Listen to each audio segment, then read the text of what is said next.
All right. Okay, folks. This is a Sunday here. We're gathered today for the Lingoholics podcast, episode 12. A dozen pods here. We got 4 different locations, 3 different time zones. So myself right now, I'm currently hanging out in my classroom. I got a boatload of marking to do after today. It's pretty nice early morning AM though. Nice day here in Strathmore, Alberta. And yeah, we got a cool guest, but I'm not going to introduce him because he's one of our other podcast co-host friends. So where do you want to go? Do you want to jump ahead in time or stay in this time zone? Let's go to Barcelona. What time? Okay, let's go to UTC plus 2. Oh right, yeah. I forgot about that. Oh yeah, it's the Polyglot conference is happening, and again here soon. I might be learning that time zone again. Yeah, that'd be sick. Give me the details on that. That'd be fun to participate again. But no, everything's good in Barcelona right now. I've been going hard at Catalan recently, so I'm really excited about that. So I had my second italki Catalan class this morning. Just today, right? Which one? Yeah, the second one. And I actually have another italki class tonight, but it's in Castellano. Oh, in Castellano. So I'm honing my Castellano here. Man. So so I'm excited about that. So I'm going hard. I've been going hard recently. I've been doing a little bit of Portuguese as well and a little bit of French. So I'm currently juggling 4 or 5 languages. Romance, baby. Otherwise, things are good here in Barcelona.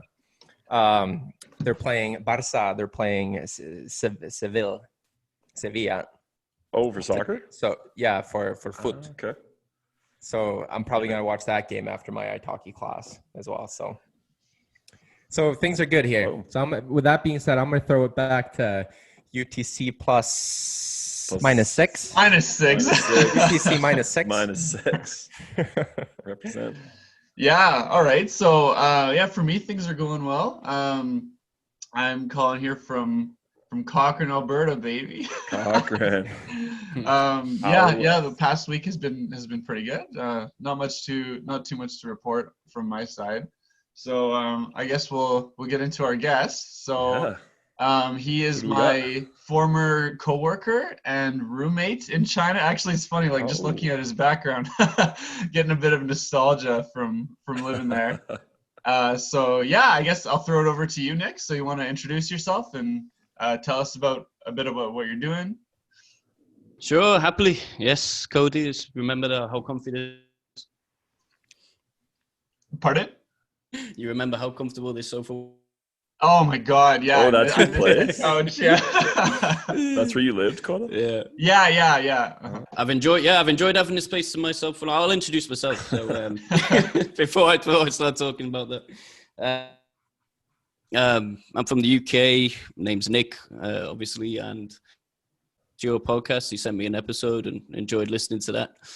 Nick, can I just pause you real quick? Is there anything you could do, you think, to improve your internet connection? Good question. I'll look into it. Am I breaking up a bit? Yeah, you're breaking up a bit. Like, do you have other devices that are connected to your Wi-Fi, like your phone or something? Or browsers that are taking up bandwidth? I came out. I've just given it a bump there. It went back to Wi-Fi. I'm going back with a cable connection now. So let me know if that's better. Okay, this sounds better right now. Yeah, no, it sounds good. Keep talking, and we'll see. Right. Yeah. Man. So that's it. I pretty much said all I was going to say, the initial introduction. But if you didn't catch that, I can repeat it. So I guess just to recap, you're doing the same thing as Cody did. I am, working in the same school. Right. So you're teaching English to who exactly? To kids between the age of 3 to 14, 15, but mostly younger kids. So what they call the training center out here. Okay. So it's where the kids go outside of school hours for extra English training. So that's how important it is in China. Your connection is great now. So whatever you did, it worked. Really good. It's really good. Okay, cool. Good. Yeah. So I'm glad you told me because the cable had come loose. Yeah. So I don't know if you said this or not, but how long have you been there? Almost 2 years now. 2 years. Yeah, right at beginning of last year. So yeah, almost 2 year anniversary. But so Cody was there before you, right? He was, yeah. He was already Yeah, there. I remember when Nick was a new guy. Soon after. Okay. And when did Yeah. Nick? When did you come with respect to when Cody was there? So I came in January 2019, and then I think Cody had already been there for at least a year, right? Yeah, so in January 2019, I was just getting ready to go home. Yeah, Okay. yeah. Like a couple of months later, he had a big leaving party. I remember that. That was good fun. And 6 months later, we were back in the same bar. Yeah. Didn't see that one coming, but it happened. Yeah, that's good. Which city? Yangzhou. Yangzhou. Okay. Yangzhou. And that's the closest. Yeah. The other closest big city is Shanghai, right? Nanjing. Yeah. Nanjing. Yeah, Nanjing's Okay. also a major one. Yeah, it's a little bit closer. But Cody, you said you flew to Shanghai. No, so it's kind of funny. There's several ways to get to Shanghai. I've done all possible methods of getting to Shanghai, other than maybe like bicycling or walking. But you can take the high speed train, and it's kind of a pain in the ass though when you are trying to get in and out of Yangzhou, because there's no high-speed train that directly goes out of Yangzhou. So you need to take what they call a black cab, which is just basically kind of just like a car that you schedule.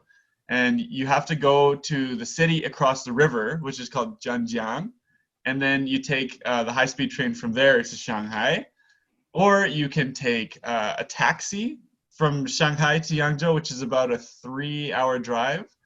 And I've also my friend drove me from the Shanghai airport to Yangzhou once, and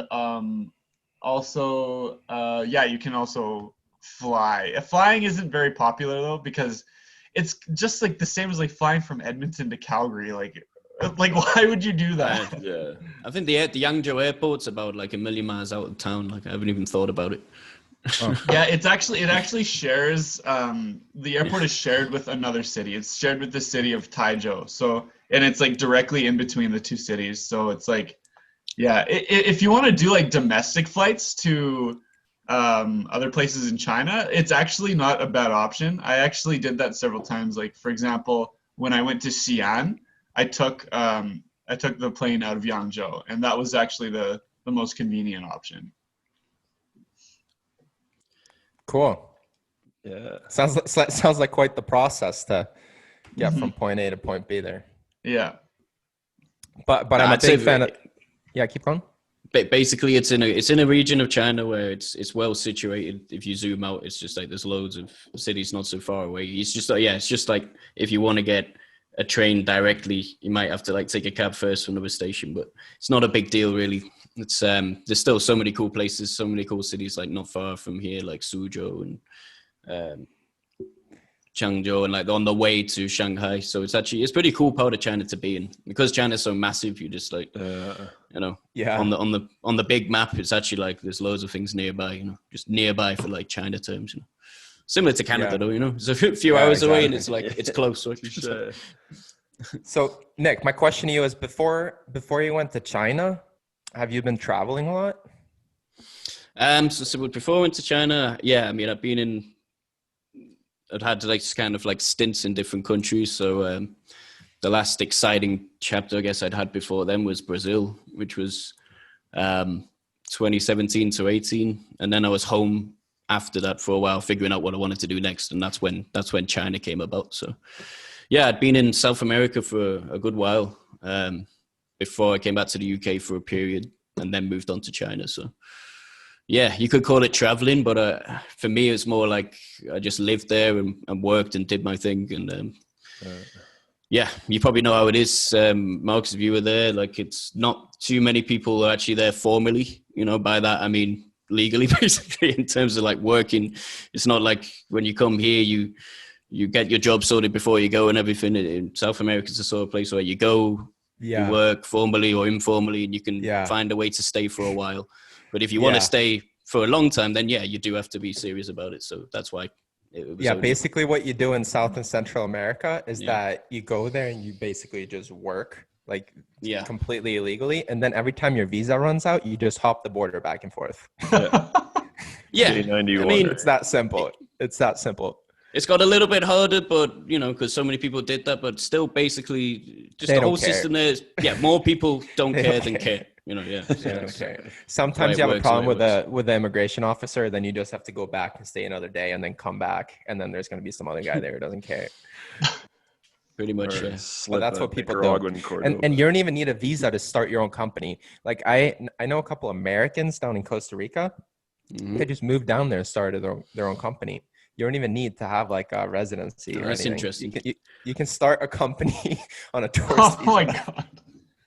Because I was looking at that option in Colombia when I was going to do a business there, and I knew that there was a business owner visa, and I knew what the requirements were, but it was, it wasn't quite as simple as that. Maybe Costa Rica's the place to go. Colombia's probably a little bit more complicated. Yeah. What business were you thinking of doing? Well, it was something we had going for a while, which, I mean, I originally came back to Colombia, having been my first time back in 2012 when I was a younger backpacker.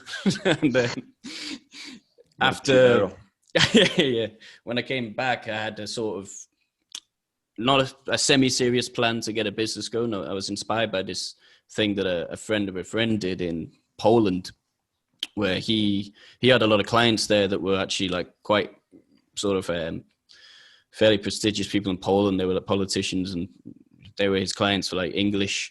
And it came from them actually. They suggested, well, we can go to a beautiful like hotel in the countryside for a whole weekend, and you get a load of native English speakers to come with us, and we have this like intensive English weekend where we do a load of activities and also just chill and talk to these different people from around the world. And I went in as a volunteer on that. I was working in London at the time. I went over to Poland for a weekend and met some great people there, and it was a great thing. And I was talking to a guy there who had started his own business and was doing really well. And I was saying, I'm working in London, I'm kind of bored. I feel like I want to go back to South America. I had such a great time there, and I taught English for a bit, and I kind of want to go back to that. And you could do this in Colombia. They've got all these amazing, like what they call fincas in these country houses. Mm-hmm. You would know about markets like Medellin. I thought, this would be a great business idea. Again, there's so many like native English speakers there now. There's always been a lot of Americans, so there's a lot of Brits, there's a lot of English speakers from different parts of Europe, and then plenty of Colombians who want to learn and want to interact with native English speakers. So that was kind of the dream in the mind. And there was a guy called Mauricio that I had met my first time there and was still in touch with. He was kind of an entrepreneur, I guess. He had his own sort of business, and he did web development as well. So we started doing like a sort of conversation club, because he had this Airbnb house with a beautiful terrace, and it was a perfect spot for socials. And that was like a party house. It was a great place to live. Could talk about that after, but we started this kind of conversation club. It was talking about the place where I lived. Was that in Colombia? Yeah. But whereabouts? It was in Medellin, in Laureles. Yep. And it was just a really good house. Like, it was in such a great spot. There's this beautiful terrace, so we had frequent sort of like parties or socials, whatever to call it, like on the top of there. And it was just a great spot to start trying to get this business idea rolling of, getting some locals together with foreigners who could teach them English and sort of practice like these different things we could do, and then eventually think we could turn it into more of a real business. And in the end, the third guy came in, and we ended up making a website and connecting native teachers to students directly. And that went on for a couple of years. And when I left Colombia, I was still doing business via WhatsApp. It just didn't become formal because the long story short, my partners weren't as into it as I was. So my my visa time ran out. I couldn't be a tourist any longer. I couldn't pretend to be a student any longer. Even as teacher at this school. I managed to be 2 years on, those visas. So it was like, okay, then I left. But yeah, that was, it was good. It was just a simple middleman business, and it was working well there. Once we got a bit of connections and we've been there for a while, people started to come to us rather than us having to look for them all the time. And we just had a simple website. We had a Facebook page. We did a couple of YouTube videos. But yeah, as I said, my partners, they weren't quite as willing to push for it as much as I was. I was willing to put money into it to register it properly. So, okay, it was an experience. But yeah, really good memories. Yeah. Oh, what do you got there, Marcus? What's the listener? What do you got? You said you lived in Laureles. I did, yeah. Yeah, that's where the stadium is, right? Yep, yeah. Is that Pablo Stadium? Or that's Atlético Nacional's jersey. That's I would. If you're holding up a green and white striped jersey, like I don't think my connection's good enough to I can just see your frozen picture. Oh. But I've got a jersey right here. So, Marcus, what jersey is that again? So this is Atlético Nacional. Okay. This is the big. There's two soccer or football clubs in Medellin. There's Atlético Nacional, and then there's one more. Their colors are red and blue, but I don't remember their name. I don't know if you remember, Nick, or not. But they play their stadium is in Laureles, which is a barrio in Medellin, where Nick lives. Yeah. With the coolest street, La Setenta, which was my first time in Colombia. I lived in a house just off that street. And when I came back, 4 or 5 years later, I had to be in that area again because I just loved it so much. And yeah. Wait, where were you? Setenta? Yeah, well, literally pretty much just off it, yeah. Like really close to La Setenta, yeah. I'm looking at the map right now. So you're damn, so you were super close to I love Estadio Atanasio Girardot. Yeah, whatever it's called. That's the one. But the place there. But that's pretty close to Comuna 13 too, right? Yeah, and it's actually I've got a thing on the wall which I should have brought out here, but that from Comuna 13. Like the last time I went, like a really cool little sort of painting on So guys, Comuna 13 is like it's a neighborhood that's like up on the hill, and it used to be really sketchy. It's this barrio that used to be a really sketchy part of Colombia. Okay. But then after I don't know, in the 90s or 2000, I don't know, relatively recently, they gentrified it. They made it really nice. So the city went in and invested in it and made it really, really nice. So now there's murals all over the place, and they installed these elevators that are super iconic that go up the hillside, like up the barrio. So it's super favela style. Like it looks like a favela. Yeah. You can picture yourself a favela, but it's super gentrified, super nice, a bunch of murals everywhere, super touristic. And then there's these elevators that go up the favela, like up the hillside. So these random elevators in the middle of this hill, just normal like shanty town. Right. And then there's a bunch of cool. There's a bunch of street performers and food and because lots of barrios really are steep, right? Like that you need those elevators. Yeah, okay. Yeah, they are. They're really steep there. But they do a lot of things for the community, like at the top there. I think that was the idea where they thought, well, let's bring tourists here so they can, at the top, they can get involved with some of the people in the community and help out a bit. And there's a lot of stuff going on. It was really cool. Yeah, really cool for example, there's this outdoor gym up there that I remember. I went there to work out. It's really cool. It's positioned on top of like everything, like as you get up to the top, and it has a view over the entire valley. Oh yeah, that's amazing, dude. And it's sick. That must be everywhere. I miss the outdoor gyms in Medellin. That was one of my favorite things about living there. Yeah. That's such a sick city, honestly. Like it's so sick. Like their entire infrastructure system there, like how with like the elevated train and they have gondolas going up the hillsides. Yeah. You know what I'm talking about? Like they have gondolas that connect to the metro. So like you swipe your Metro card and you take the gondola to go up the mountainside. Yeah. And then it's great. The city stretches up on the mountainsides as well. Yeah. So people take the gondola to work. Yeah. People take the gondola to work. Can you imagine that? I mean, that's what it was originally built for. Yeah. It was built to help the poorer people and then at the same time. But they don't They've resisted the temptation to turn it into a real tourist attraction. Like if it was in the UK or America, they would, they'd be charging people more. It's a normal price if you're a tourist and you just want to ride it. Yes, it's like 10 because cents. its main function is to help the poor people. So it's maintained its main purpose, but other people can enjoy it as well. So it's really good, it's completely normal. It's like 10 cents. It's super cheap. It's like the same as going on the metro. Yeah. Like it's a part of the metro system. And it's not like it's some sketchy gondola, like some sketchy lift. It's nice German-made, German-built ski gondola. I didn't know it was German-made. It's exactly what you would find at like It's exactly what you would find at some exclusive Swiss ski resort. Yeah. Oh, it has tons of character. Good stuff with that. Medellin has tons of character. Too much character. Like it was a great place to live. Everyone says Medellin's the best city in South America or in Latin America. It's a big claim. It's a big place, but it is. I can agree that it's as one of the ones that I know that it's a very cool place. Really enjoyed being there for a while. So Nick, this English retreat place then, was that like out more rurally, or was that right in the city itself, like where you had this business going?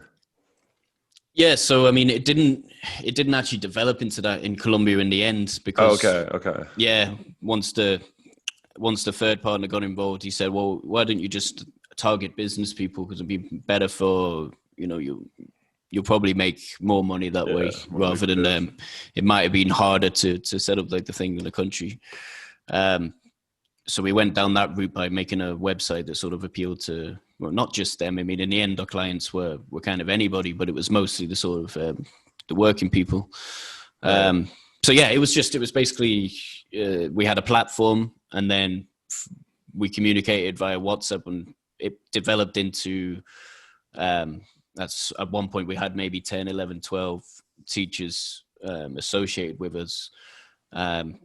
And when somebody asked us, I really want to improve my English, and we'd find out about what their goals were and everything, we'd say, okay, we might have someone. We find out who's available. And then once I'd spoken to a teacher who was interested and the student, we'd set them up for a free trial class. If the meeting went well, then we set in place that we agreed how much we were going to pay the teacher and how much, based on how much they agreed to pay us. Everything was negotiated sort of individually. We had always like an ideal price in mind.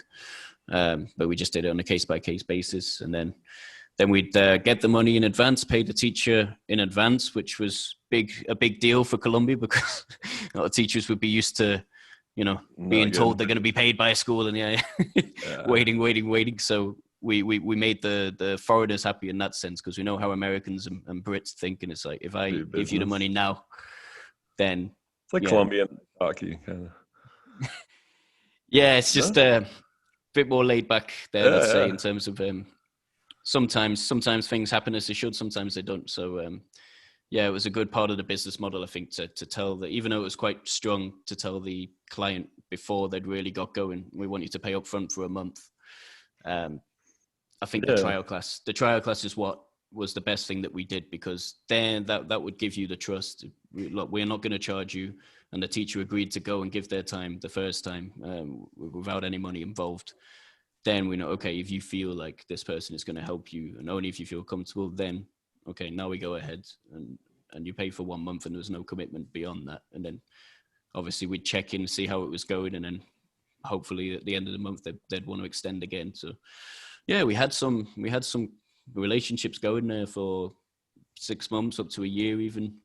For the same teacher with the same student, but obviously teachers come and go, but that's fine. That's almost every language school has that problem, however formal it is. So yeah, I really enjoyed doing it. Like, I mean, I kind of miss hearing those voice messages on WhatsApp when someone would reach out and be like, hola, vi tu página web, quiero mejorar mi inglés y no sé, they have all these questions, and then and then you think, okay, just my coffee, then think about what to say to this person, and start building the relationship. And it was all through WhatsApp. So it was, making use of modern technology. So did you have Spanish pretty good while you were in Colombia, like your own Spanish? Yeah, like the Spanish was the main language that I studied. So the first foreign language I started studying was actually French, but it was only 1 year after that in high school when I started taking Spanish. And let's say I fell in love with that language a little bit more than French. You know, I liked foreign languages. That's classic. Yeah. It was just interesting because, you know, in my family, like my mum knew French. She'd studied German. My older brother had done French and German. So I was the first one to bring a bit of Espanol into la casa. Blair. Yeah. And I just, even then I was 13 years old, but I would look at the world map and look at South America, and I just had it clear in my mind. Like, I want to go there. Like, it's just this cool, exotic. I imagine Brazil, probably before I knew that Brazil spoke Portuguese, not Spanish. Right. So what about Portuguese? Yeah. So that came later. Like, I'd say my Portuguese would be at sort of low intermediate level because I lived in Brazil for 6 months, just maximized the tourist visa there. And I studied it sort of from Duolingo and 1 month of actual language classes before I went. But yeah, it was only really a year before I went to Brazil that I'd started with Portuguese. But because, you know, I'd been doing Spanish for like 10 years and we already got to a high level with that. It took me about 4 months to sort of get over that mountain of confusing it with Spanish and then actually being able to speak it, you know, without, Yeah, it's not even so much a matter of having to learn it, it's just a matter of not confusing it. Exactly. Exactly what it was. Yeah. It was a bit of a nightmare. I was starting sentences in Portuguese and finishing them in Spanish for months. That's Marcus right now. That's me right now in Catalan. It's hilarious. Right. Yeah, I can imagine. Yeah. Hilarious. Can totally get you. So, I can't remember. I've lost the train of thought now. What we started talking about. Can I just add something there? Yeah. So, like your Spanish, you said 10 years. So what's it like learning languages? Where in the UK are you from? London? I'm from North near Liverpool. Okay. And, that had like no foreign influence really. Like I just had a passion. Yeah. I was good at languages in school. And you just excelled like in even like grade school. Yeah. Languages. I did really well in when I started studying languages in high school, and I think when I was 5 years old, I went to one of my earliest holiday memories was being in Paris. So like we stayed in like this, I think it might have been like the Disney resort, and we were like 1993 now or something like that. It's a crazy long time ago, and I was just fascinated by like French people like aliens. You know, when you're that young, you just think, oh, what are these people like? What are they saying? Like, And I just wanted to know. I just like, I need to speak what they speak. It is there's already then there's like, this is cool, and there's a curiosity there. So I've always been a language guy, and the Spanish, I got to a really high level because I did it at university. So my third year I had to be in Spain. I lived in Alicante and Sevilla. In Alicante, Marcus, the Catalan spreads as far down south as that. But it's not really that strong there. It's not, right? No, because it's south of Valencia. Exactamente. So I went to Valencia, and I mean everything is in Catalan there, but you can't say that because it's not Catalan; it's Valencian. And then they because they've got their own like, crowd. Yes, but it is Catalan, and like if you, it's written the same way. It's like all the signs are in the same language, obviously, but they have some peculiarities in terms of like what certain terminology is different. Yeah, like their demonstrative pronouns are different, which is kind of weird. They use different pronouns than here or something like that. It's kind of strange. This is the same in every country, don't it? Like every city has to have its own identity. It's just the Manchester, they say that, we don't say that here. 40 miles down the road. Like this is us. Like, yeah. And so I was a year abroad. That's when I learned Spanish. So it was obviously Castellano, Español, España. ¿Qué pasa, tío? Like, it's so long ago now. It's like there you go. Head, but, like, there you go. When I speak to an actual like Spanish person, like then it brings it all back. Hey Nick. So I got to tell you. So I learned Spanish in Latin America, right? So I have all the. I speak Spanish the Latin American way. So when I came here initially, I was like, Oye, ahorita, like, no mames. And like, everyone thought that was so funny. Like, everyone was just laughing at me. Like, yeah, I mean, it's like, the same thing, really, isn't here. it? But like American English, British English, it's Portuguese from Brazil, from Portugal. It's the same. It's a big pond in the middle. Creates a difference. Yeah, that's right. Yeah, for sure. Cool. So I was really familiar. I got really familiar with Spanish, like Spain, and then when I was backpacking. I spent a whole year living in South America. That was my first time there back in 2012. I was in Peru for 10 months, living in Lima, and that was one of the best experiences of my life. Then I went to Colombia after that because Peruvians said such good things about Colombia, and I had a Colombian student when I was living in Lima who was one of the friendliest guys like I'd ever met, and they said that Colombians were especially friendly. So I thought, I want to go there. And I went there for 3 months at the end of 2012 and lived in that house near La Setenta. Went to the Nacional Stadium, got to know the Colombian culture, and just, you know what it's like. It just takes you away with like the salsa and the dancing and everything. And it's pretty awesome. What do you think? What do you think about the arepas? Oh, I miss my arepa with huevo in the morning with chocolate. I do, yeah. Yes. I mean, it's not the most inventive food, but it's, you know, it does a job for breakfast, doesn't it? Yes. Can we clarify for maybe the listeners that don't know what exactly is an arepa? Yeah, I thought they were only in Venezuela. Colombia, though, for sure. Oh, it's so Venezuela and Colombia. First of all, used to be the same country. So correct. La Gran Colombia. Yes, exactly. So the culture is very similar. So you have a bunch of, first of all, right now, especially right now, there are so many people from Venezuela and Colombia, because Colombia essentially just opened up their border and said, just come here and we'll take refugees, care of you. Right? Yeah, well, not just refugees. Like a lot of people actually come and work, which I mean, like, is not a big deal. Normal it's essentially the same people. You see what I'm saying? Like, I met so many people from, not Valencia. Venezuela. Isn't that where Venezuela comes from? Or no, Venice. Yeah, okay. Yeah. Valencia. I don't know. But they just... No, it's really like similar. Engineers and So what's an arepa? Yeah. It's cornbread. To say it in cornbread, 2 words, cornbread. It's okay. I mean, if you're arguing about where it comes from, I reckon the Colombians would stand up and say it's from here because they love their arepa, don't they? Yeah. Massive. Well, so here's the thing: there are a million different styles of arepas.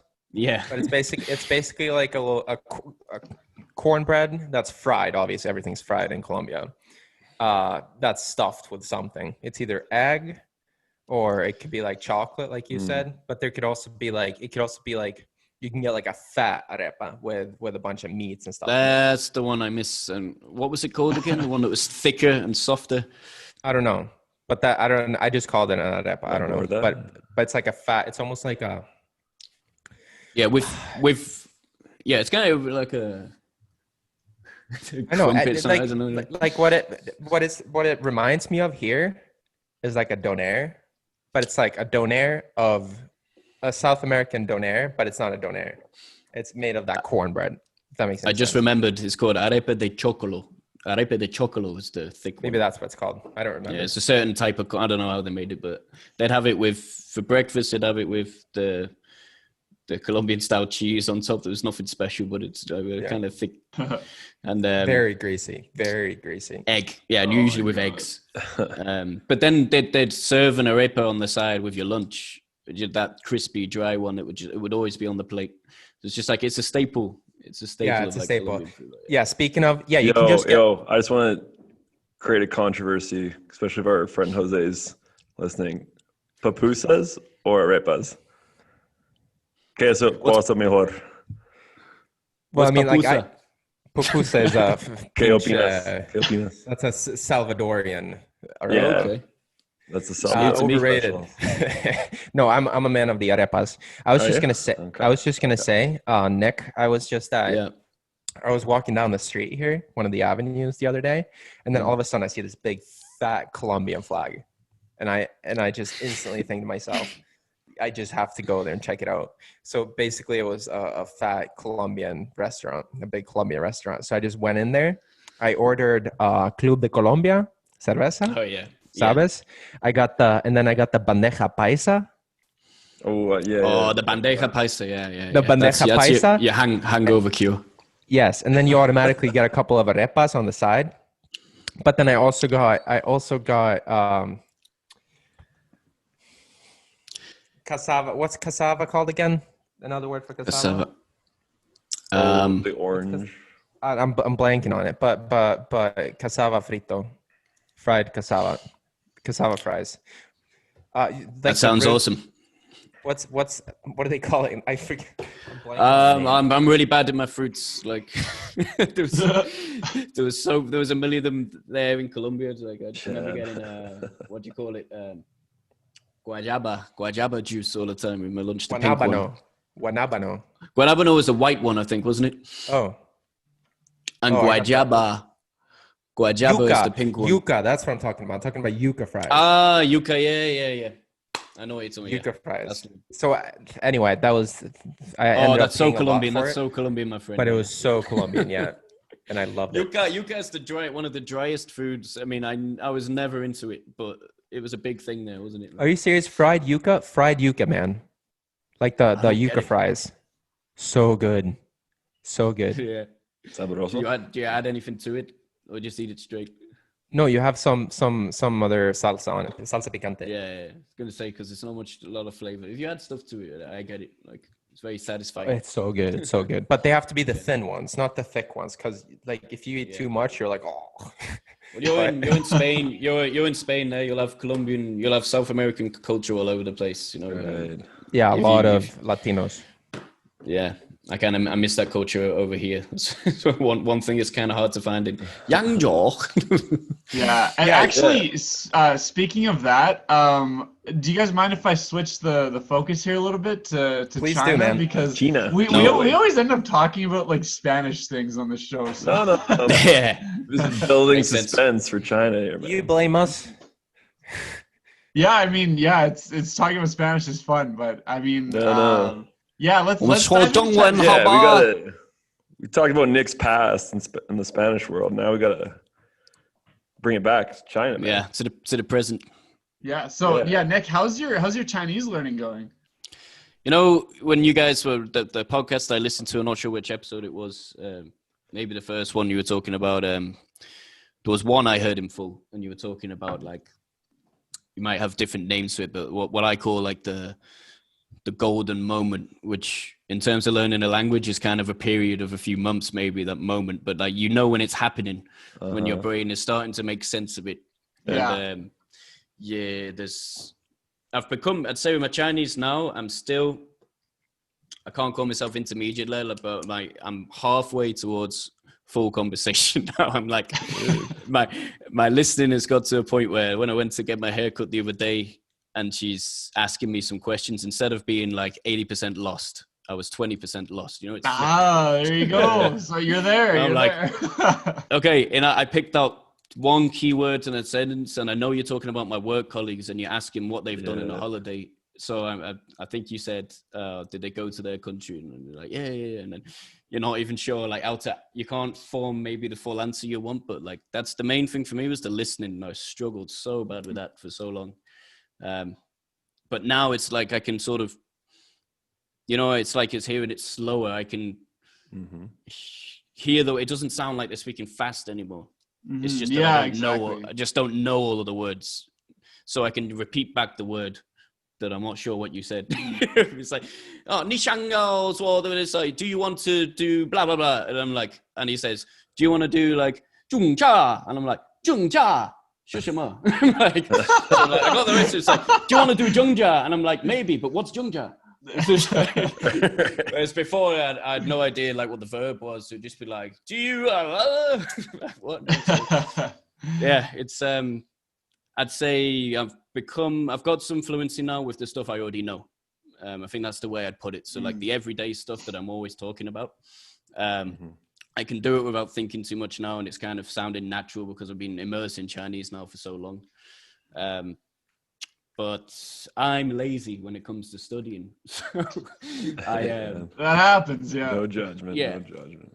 I haven't really pushed on mainly because of that, but I'm happy just learning the way I like to learn, which is I think if I remember rightly, it might have been, not sure if it was Ian or Marcus, something about this. My style of learning is definitely it's more like I just want to speak and listen. I've got really little interest in reading and writing. The book work. Yeah. So I just want to learn from talking to the taxi driver, from to understand what he's asking me. I don't read in any other language than English. Yeah, I'm such an audio. Even reading a book in English that I'm interested in, I'll start it and not finish it. I've just got this problem with. I just want to. It's just not interested enough for me. I just want to like speak to people, want to understand what they're saying. And, my problem with reading in Spanish, for example, is that I want to hear it. I want to hear how it's pronunciated. You know what I mean? Like the same thing in Catalan, because in Catalan I don't know how things are pronunciated yet. Yeah. So I don't want to read things. I want to preferably. So what I really like about like the easy Catalan videos, so like they have, you know how they have like the easy languages videos on YouTube. Yeah. What I really like about them is that they have the subtitles always in that language. So in Catalan for me now and in English. Yeah. And it's beautiful because you hear it and then you read it simultaneously. Yeah. Just reading it is pointless. I'm gonna be the devil's advocate here because I am a little bit of the opposite. I really enjoy studying and reading and like writing things, and the feeling I get from like when I'm reading something without listening to a voice is like I'm figuring everything out for myself, and that's a feeling that I really like. Yeah, I mean, I think the difference you're talking about there is just it's just the kind of learner you are, if you're auditory or visual. So exactly. No, but Cody, how are you supposed to know how it's pronunciated? Yeah, like, well, it's not like I never listen to audio. Like I often listen to audio, but I also once in a while like just reading things by itself. Yeah, I understand. Like I get that feeling sometimes when I actually like get my head on reading, but then for some reason I'm just like I just find it too boring find it harder to motivate myself to sit down and do it again. Even though that when I'm doing it, I might enjoy it, and realize I'm getting something from this. Like with the Chinese characters, I've realized the only way I'm going to start learning to read is if I start writing these characters, because once it's gone through my brain. Good luck. And I started doing that like last summer, like when I was on the plane to Vietnam. That's a good point. I wrote down like 20 characters, and I can read those characters, but then I just didn't keep it up because I just didn't have the discipline and just thought, later. But I just never got into the habit. If I did 20 characters a week, I reckon I'd be able to read a lot by now. So that's a good point. I'm glad you brought that up because I write every day. I write every day in Spanish and Catalan. So I think that would make a big difference, I think. Yeah, writing is the best. Writing and listening, those are my two things. What are you writing? I have a journal. Okay. I journal in Catalan and Spanish. And that's the best way because writing is the best way of thinking. I'd argue it gives you the best way to clarify your thinking. Mm-hmm. Yeah. I mean, it's production. It's just like speaking. It's another version. Yeah, for me, I think when I speak, I remember, and then writing is equally powerful. Yeah, and again, when I write something, I remember it. Yeah, because you also see it as well. That's the other powerful thing about writing. Yeah. Mm-hmm. But the thing is, like when you're writing in writing in Chinese is a completely that's about to be my next question. Yeah, honestly, it's more like I write pinyin.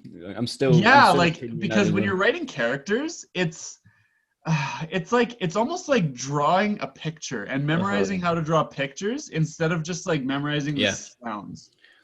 Because don't the strokes, like certain strokes come first from certain directions? Yeah. Oh, yeah. They're so fussy about the order. Yeah, it's got to be done right.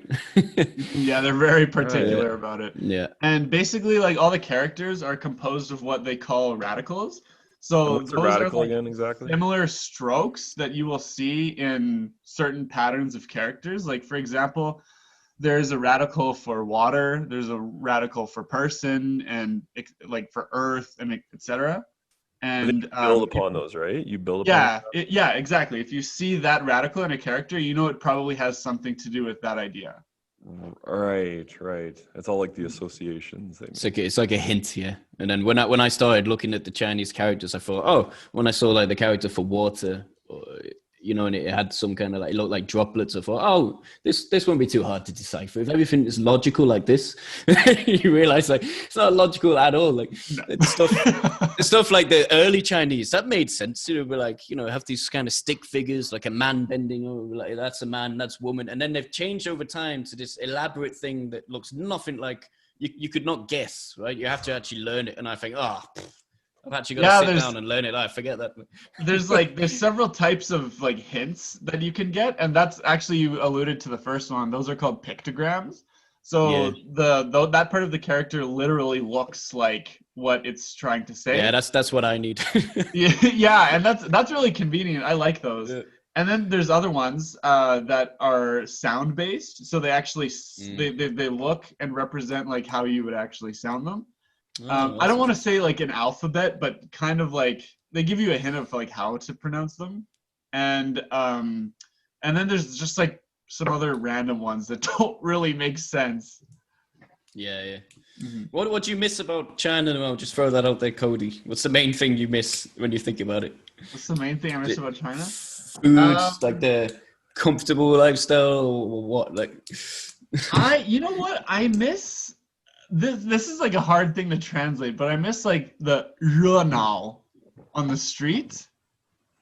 I sort of and that basically like I get craziness. like the liveliness on the street, like the noise, hustle action, and bustle. like there's just like there's never a dull moment there, and I especially living in a place like Western Canada, where I think Marcus pointed this out before. It's like everything is just like so manufactured here. Like everything is just so like created. It's very like I wouldn't say industrial, but it's very fabricated. Let's call it that. Yeah, and in China is nothing like that. Even though they've seen a lot of growth in recent years. I don't know. It's like for me, I think if you're referring to the like old part of town, absolutely, or the downtown, right? That's what I imagined about China. It's like South America, like noisy, just real. But where I live here, it's just like carbon copies of apartments that have all been built probably in the last few years, like Legoland. So it's kind of like it's really quiet. That's the same fabricated feeling you get in some neighborhoods in Calgary. Exactly, yeah. And that's how the developed world has been for a while, and it's starting to sort of go like that here in many areas. But still even in China, it's got a different feeling. It's not the same as it is in Canada. Like if you go to a suburb in Canada, you can feel like it's just like you're on a movie set. It's true. So weird. But in China, like so even weird. if you're in like a fabricated neighborhood like that, like you can just go back on the street and it feels like you're still in like some kind of a really unique place. Wasn't it like the colors of Asia too? Like, am I just kind of generalizing here? Yeah, because everything is so much color. dense. Everything is so close together that like there's always something interesting to see. Yeah. Yeah, you make me think of one of the houses I used to live in, Medellin. It was a crazy street full of mechanics. The noise was unbelievable. So you had like you had all these macho guys working right underneath where my house was with reggaeton and like Radio X blasted up. Yeah. And they'd shouting like what they needed, tires and stuff, like cars everywhere. Then you had the street sellers walking by, like Gables, I got this. Aguacate. And those big avocados, you know, the ones I'm talking about, the super big ones. Man, I don't know if Colombia had it or not, but in Nicaragua, there would just be massive speakers on top of cars. Yeah, that too. They just drive around. Pumping the reggaeton. Fuck yeah. Man, yeah. Maybe even more there. If we go back to China, let's see. I just wanted to ask you what you missed, because I'm just curious now that you've been away for a while. I'm just thinking if I went home now and I wasn't in China for a while, because it kind of feels like home at the moment, like what would I miss? It's probably this place, because I could not imagine ever being able to pay for a place equivalent to this back home. Yeah, that's another thing. Having a kind of part-stroke full-time job teaching kids, to be like, fucking hell, this would be like a sofa in a wheelie bin or something, you know? Yeah, that's another thing I definitely miss, and it's something that I'm like experiencing right now, so that kind of hurts. But I mean, it's all right. I'm dealing with it. So yeah, man. It's we all have times in life. I was back with my parents in 2018 before I figured out to come here, and yeah, yeah, we all go through those times. Don't worry, man. It's all part of the ups and downs, and you just enjoy being with your parents while you get the chance. Yeah, Nick, yeah, for sure. Nick, how come you went to China? How come you went from being all about South America to going? It's China? A good question. Let's say the short answer. It was time for something more actually formal and less stressful than this lifestyle of like being there and not knowing when you might have to leave, and like, oh, you could get a visa, but how, you know? So that was the first thing. I think Brazil was a very stressful time the way I left there because I really wanted to stay. I was really starting to do well with teaching in Sao Paulo, just working for myself. And but unfortunately, I couldn't get the visa to stay and do it like legally. So yeah, I just thought I need to go home and think. And then it was a really nice summer. It was 2018, and you know, I'm a massive football fan, so the World Cup was on, and I could watch loads of that. And I was just teaching online a couple of hours a day. You know, for a Chinese company, and the time difference with the UK was nice. So I just work at like midday for a couple of hours when it was like evening time in China. So that kept a bit of money rolling in, but I was just living with my parents. I didn't have to worry much about money anyway. And it was the first time I'd lived at home properly for like 7 years. So I was just enjoying, I guess, being around my parents again. And then, yeah, I thought, right, I'm not going to rush into a decision. And I started looking at, I thought it's now the time to think about Asia, because it was always in the back of my mind. Like, I love South America, and I know that massive part of Asia. I was thinking more of places like Vietnam, Indonesia. It's like that kind of tropical vibe, that chaotic vibe that we're talking about, that I know I would like, because that's what I loved about Colombia. And that's, it's so different to the UK. And I think that's why I love it so much. So I was thinking that, and China wasn't really in my mind. But I did a CELTA course, you know, the Cambridge CELTA, when back in 2015 when I was working in London. So I had like the best qualification to teach English. But I remember in that school there, there was like a sort of kind of like an offshoot to that teacher trainers was this Shane English schools, which is the school I work for now. And I remember a representative came and told us about all the opportunities to teach with Shane English schools around the world if you're interested. So I thought, I was trying to remember what the name was, and I looked it up online one day, and and I saw their website. I saw like the money on offer in China was especially like crazy good, which I thought, that's crazy, like compared to other places. So I thought, well, I've been sort of like working in freelance style for a while. It would be nice maybe to actually work for a company again and make some decent money.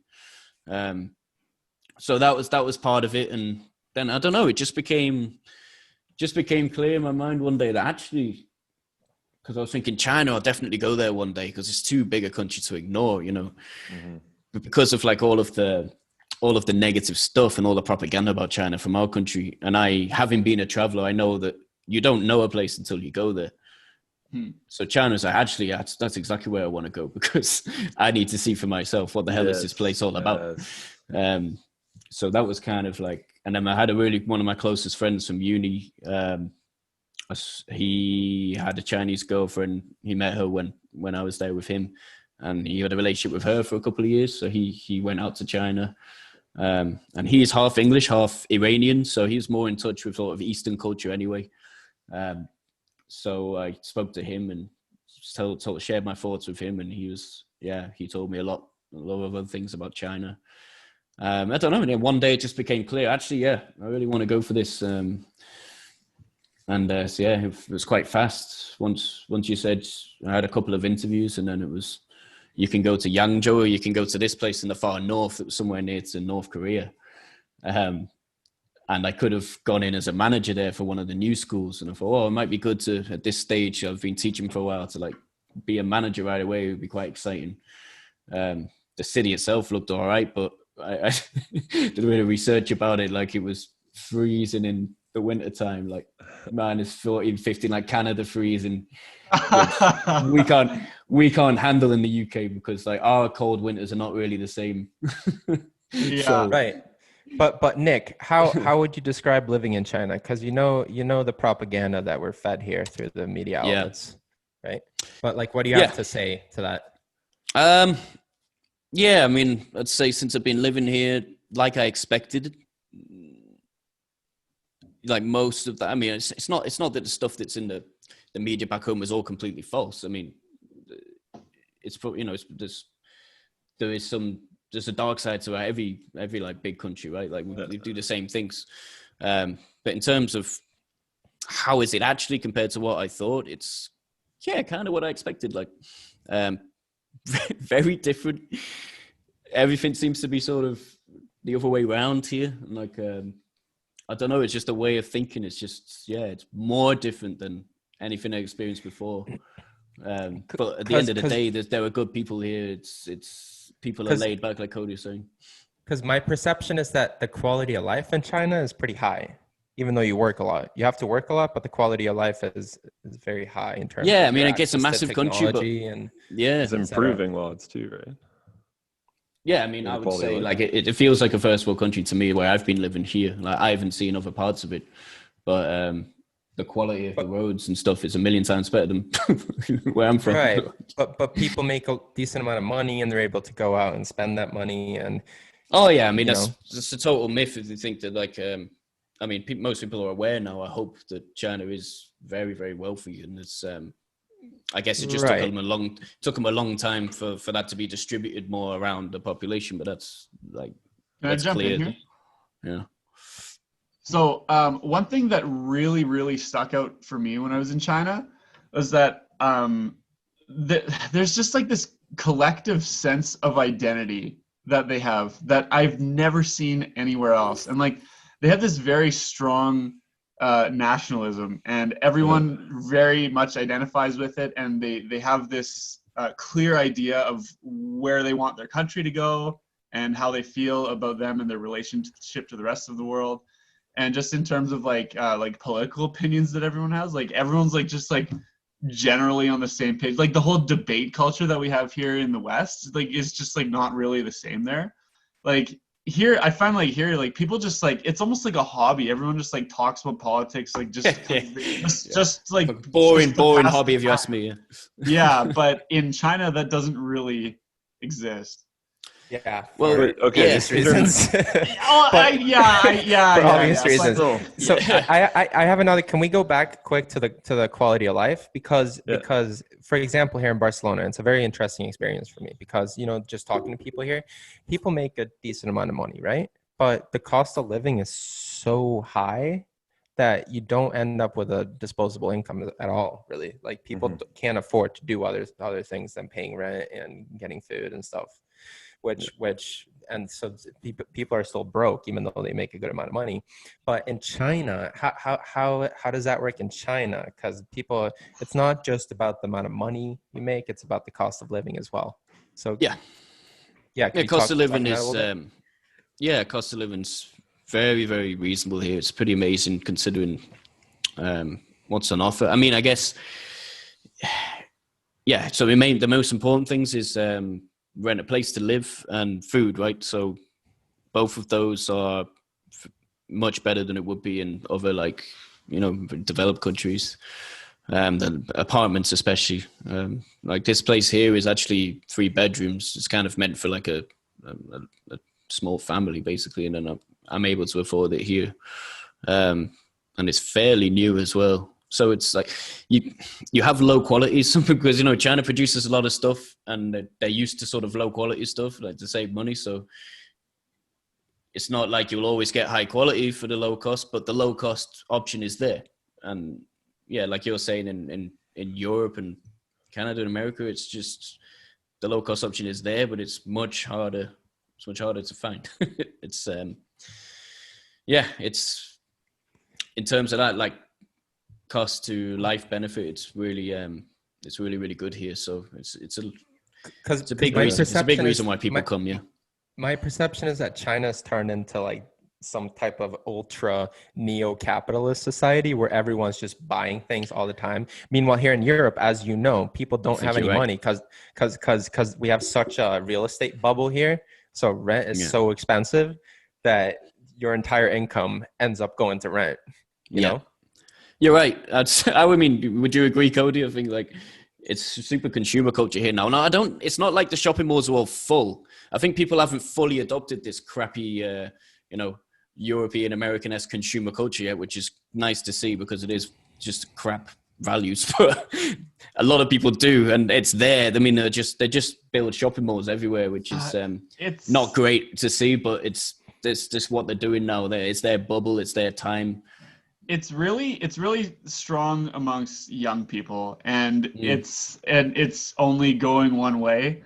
Like I think feels like it, yeah. To some extent it almost feels like worse than it is here. Like they're like very focused on like materialism and consuming goods and things like that, and it's like, and especially just the way that they view waste too. Like there's just, especially with plastic, like you get anything, it comes in so much plastic. And like, even for example, I think one of the things that like really made me mad when I was there too is like, if you went to like get coffee or like bubble tea or something like that, they always give you like this plastic bag to put it in. And sometimes I kind of understand this. Like sometimes it's for people riding their mopeds. But some of the times like people are just walking around with them. Yeah, and, like, I mean that was the same. That was the same in Colombia, right, Mark? That used to annoy me in Colombia. Like they'd give you they try and give you a little separate plastic bag in a supermarket for eggs. You know, like, oh, you couldn't put them in the bigger bag. You got to wrap it up neatly. Like, and we come from our countries. You get used to this, like, you know, thinking of using less, and then you go back, and most of the world is not like that. It's we live in these select countries where everybody's conscious about it. When I was China could younger, change in that way. When I was younger, I never could understand why there's so much plastic in the oceans and why there's an entire piece of plastic the equivalent size of Australia in the middle of the Pacific. I could never understand that because, you know, if you walk around in the US or Canada or the UK, you never see plastic on the streets, rarely. And it, to me, you know, like if I buy a plastic bag, I'm going to throw it in the recycling or whatever, right? It's gonna enter some type of process. It's going to be handled. Yeah. But when I went to Colombia, I finally understood why there's so much plastic in the environment. Yeah, Colombia is horrible for that. Like. It is horrible. Yeah. And Medellin's pretty good, but other parts of Colombia is absolutely horrendous. But you can't blame them. Like they're in terms of their sort of progression of society and way of thinking, they're behind. You know, they're in debt to our countries all their life, and it's just the way it is there. Like they're not. No, but people just throw plastic on the streets in the environment. Like you'd walk down the river valley and the entire river would be filled with plastic. Oh yeah, then you'd expect that people would have a bit more sense. Yeah, I know what you mean. I'm curious. So gross. Okay, so Cody, you kind of mentioned how like in China, like it's super unified. Is that kind of your point? Yeah. Now with that, they kind of have like a stronger, or I'd argue like more clear long-term vision for themselves. So with that development, and then I guess trying to tie this in with languages, like, because you guys are both like Nick and Cody being English teachers there. So how does English fit into this like education? Like people are obviously getting more educated with more wealth going around and everything. Like is English, speaking more English there, is that viewed as like more prominent? You have higher status. Like you're advancing more economically in China? Like, so English ability is directly related to how China relates to the rest of the world. Okay. Yeah. So that's like a strong, because like you said, Nick, like your guys' school, that's an after-hours school. That's not even like main school. Yep. But it's kind of like Korea in that way. It's like just education. Yeah. I mean, to sort of what you were saying there about everything, I'd say they're unified in the sense that there's not really an option to think in another way. So like, no, but I see it. I'm trying to understand this whole thing. I see it in a positive and a negative way. It's not all negative. I don't necessarily think that. You know, I'm not saying the communists. It's nice because what Cody was saying, like when you have this like lack of political debate, it's great. It's I do not miss that one bit. Like, so I do not watch the news from back home at all. I just don't care. I don't want to hear about Brexit. I don't want to hear about what's going on between Conservatives and Labour and all that nonsense. It's actually really nice to live in a place where, there's just this dude who's kind of like, who's just permanently there, and that party's not going to change. And you say that people are unified, but I think people are very like proud and nationalistic. Like some people are, but I'd say a lot of people are just, it's the opposite. It's like there's no choice, therefore they just don't even think about it and they just get on with their own lives. But at the same time, it's like this way of thinking is just, it's a bit suffocating. When you see it in the school, like everybody believes like the same thing, right? People don't question stuff. So like English, yeah, everybody wants to pay a lot of money for our school because they want their kid to get ahead. And, you know, this is the same in most countries, but in China, it's especially like crazy. So that's why they're throwing their kids at you, like sometimes younger than even 3 years old, trying to get them used to English, trying to push you towards a foreign person there, you know, like, it's a bit intense. Because that's what they believe. Like this is what society is telling them, is that if you want to get ahead, you need this, rather than like, actually, is this nonsense? Like, do we need to do this? Like, maybe my kid doesn't want to speak English. Maybe, you know, I've said this many times, like the kids who are just really bad with languages, but clearly have some other kind of talent. You know, why don't you just indicate to the parents, you know what, English isn't his thing. He could be a great builder though. He's awesome with the blocks. Try and nurture his other talents, but like they can't even dare to suggest that to the parents, because it's just, we pay the money for this. You got foreign teachers. They will learn. And I don't know if in reality they are like more open-minded than I'm giving them credit for. But it feels like, yeah, this is the way to live. You know, it's the same with like relationships as well. It involves someone, you need to be marrying them before the age of 30. You should be once you marry them, the guy, you've got to buy them a car. But nobody thinks like, well, we don't have to do it that way. You know, we could do it another way. Maybe we don't need a car. Like, so, I don't know. Yeah. If there's like a new liberal thinking like youth coming through, I'm not sure. I haven't seen it yet living here. Right. But with such a big demand for English, like that's a golden opportunity. Like you guys took advantage of it. Like I remember when I was in university, I went to some of the promotions about like teaching in China, and like I think it said like 80% of ESL jobs in the world like are in Asia. So wow, impressive. Like to go take advantage of it, like you guys have. So no, I shouldn't bash it too much, because we are let's be honest, we're taking big advantage of it. So that's awesome. Yeah. But yeah, I mean, it's a unified thing. It's an interesting, it's something I always think about living out here. And it's, I guess you saw you saw it in its best light during the whole COVID situation, compared to how we've dealt with it in the West. I guess people will do as they're told, you know, when it's necessary. So but I have no thoughts about that. So like the Germans to really almost go ahead, Marcus. Accept it. I was just going to say that's what happened to Germany initially, because Germany did really well with COVID, right? Because the Germans, they have a very good relationship with their government. Most of them now, that's changing a little bit, but historically, few protests, no? Few protests, popped up now recently. But Germans are like smarter. They're smarter versions of British people. That's why we hate them, because they're just like they got so much in common with us, but they just do everything a little bit smarter. And when it comes to football as well, they're just a little bit like, they hold their nerve. They always beat England. They always knock them out. Like, exactly. The Germans are just too perfect at everything. Cody, what were you gonna say, dude?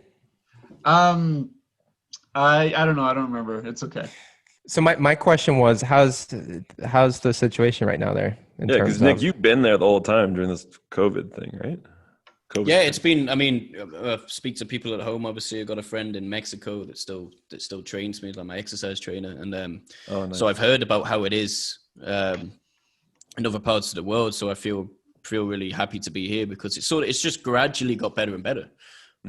Since the last time things were really strange, maybe was like sort of April time. Like things were pretty intense, you know, because I went away to Thailand during the time when it really kicked off here. When I had the chance, and then came back when our company said, we can start working again now, and we're going to start working online. So if you want to come back and work, you can. So I took full advantage of that. And since the first day of March, I've been working normally, getting full pay. We worked online for a period of 3 months, I think it was, in March, April, May. And then sometime in the middle of June, we were back in the school.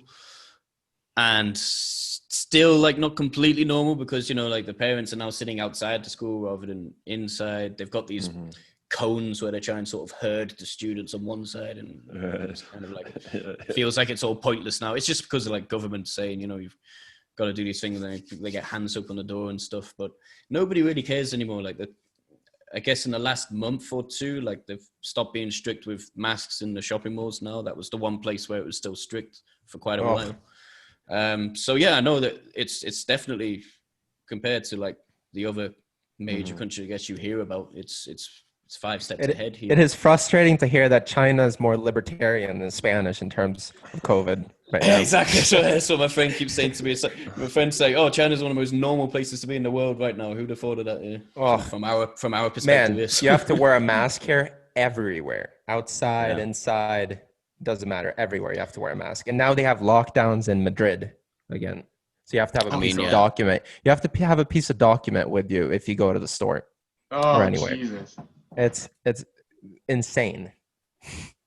It does seem. I thought it's been insane the whole time, because just for me, just like the need for the lockdown doesn't really, like the amount of people that are sick from it doesn't really justify the need for a national lockdown, because it has so many bad knock-on effects in so many ways. But yeah, we could talk about that all day. But that's interesting to hear that you guys don't even have to have masks anymore. So what about testing? Is testing widely available? if you leave a province, so like here it's like province by province, it's kind of, you have this health code which basically is like a stamp of like I'm a resident of this province, and it's clever that like when you travel on the train, then and you come back, you have to like scan again, and then it knows where you've been, so it might change color if you've been to a province that's considered like a red zone, you know. This is very smart. This is something. I mean, they're miles ahead of this stuff. Like, we're not able to figure this out. Exactly. They managed to implement this, and that's one advantage of having people unified. Like everybody using the same system. You know, everybody's using this, you know, WeChat or Alipay, and they have this QR code. So before they implemented this health code, you could scan this thing, so it was kind of like a register of who's come in and out of places. And I just can't imagine back home them being able to implement that. It's no something way that China can do, you know. Pretty amazing. Yeah, no way here, no way. So yeah, life is pretty much normal. Like the COVID thing is not really on your mind. It's only like, that's good. Oh God, I missed that. Yeah. You should have stayed, man. I'm telling you. I remember telling you when I was in Thailand, like, don't go, man. You have the chance to stay. Cody, you messed up, dude. You messed up. No, but I don't blame. I don't blame. Canada is a good spot to be, or Western Canada is a good spot. Calgary is a pretty good spot to be. I don't regret. For the record, I don't regret coming back. I'm glad I'm home. Yeah, to be honest, like, nobody would have expected it to go. At that stage, there's no way I would have guessed it. It was going to be a problem in Canada. It was going to be a problem in the UK. Like, I didn't see that coming. So to be fair, like, I understand why you would. Right. It was all bad here, wasn't it? At the start, it was all spotlight on China. It feels like so long ago now. Yeah.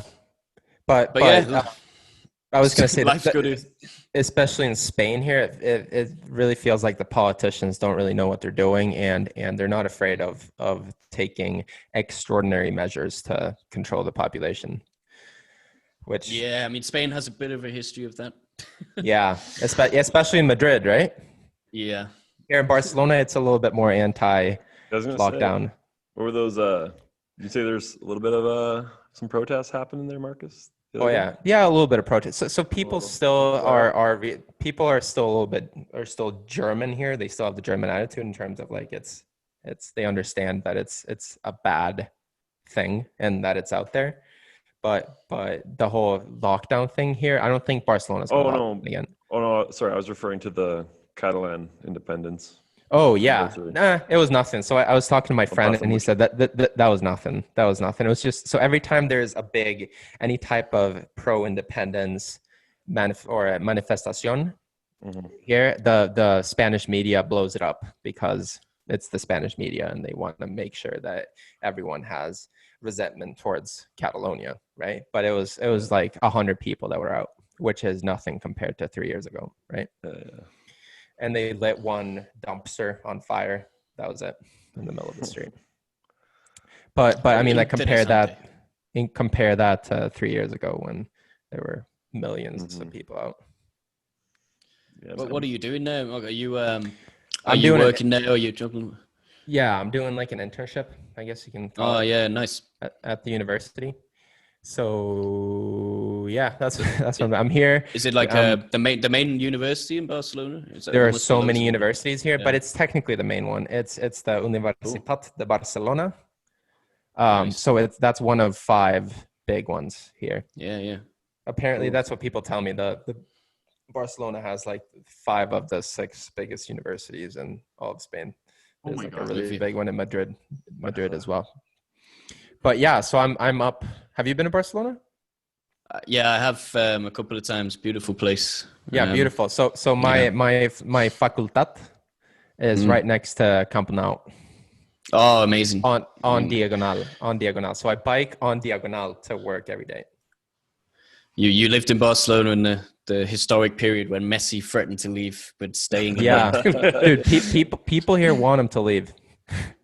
Oh, really? Interesting. Yeah, some people want him to stay, but it's kind of split. But the diehard Barca fans, they want him to leave. They're like, okay, if you want to leave, go. They don't want you. The diehard Barca fans here, they don't like him because he doesn't speak Catalan. Oh, really? Oh god, yeah, that's actually the pride a thing. Yeah, no, seriously, yeah. I guess they've got a lot of pride, haven't they? Like, yeah, it's kind of like a lot of pride. The Montreal Canadiens, they always get pissed when their coach doesn't speak French. But I mean, I can understand that. I can understand it a little bit because Messi's been out how long? Like a hell of a long time. But you know, he is foreign.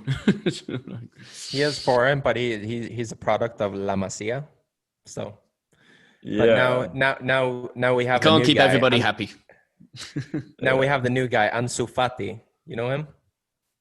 Was a new he's player? New player. He scored. I think he scored 4 goals in 2 games so far. Born 2003. 2003. PJ Holdenley. Wow. And he's a young kid. He's kicking ass. He's kicking ass. Good. Well, they need that right now because I have his jersey. I have his jersey right here. If Liverpool go there this year, they're going to kick Barcelona's ass, I think. So what? Is he like the next Messi or what? Yeah, he's the next Messi. Manchester. Be careful not to talk him up too soon. But like, if he's 17 and already playing in the team, then he must be. No. He's 17. He's 17, and he's the best player on Barca. Oh my god, that's crazy. Damn. Yeah. So far. Where's he So from? people are pumped. He's I don't know exactly. He plays for the Spanish national team, but I think he came here as a little kid, as a child, from somewhere in Africa. Nice. Well, I'll have to see. I hadn't heard yet, but it wouldn't have been long before I heard about it. Like, a bit of a football nerd, so I would have got the news soon. Marcus, get in a Catalan class with Messi, and yeah, no. So I'm not gonna say that he doesn't speak any Catalan, but he doesn't. He apparently people say that he knows some Catalan and that he's kids because his kids go to school here. So if you go to school here, everything's in Catalan. So it's imagine these die-hard Catalan guys like, sing a song, Leo, sing a song. Yes, but people 100% Catalan, prove it. Right. But he doesn't speak. He speaks Castellano and todos los entrevistas, which pisses people off. Well, you can't please everyone. Yes. The only one who consistently speaks in Catalan right now in los entrevistas is Piqué. Yeah.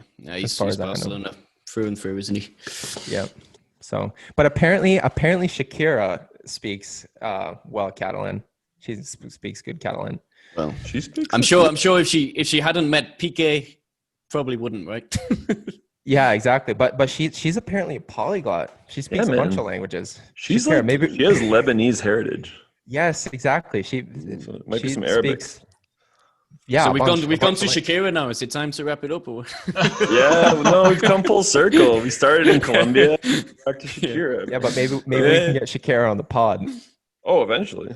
I'll see if I can find her. She lives here in Barcelona. Really? Dude, give it a go, man. Where she has a house. What do you go find her? knock on the gate. Shakira.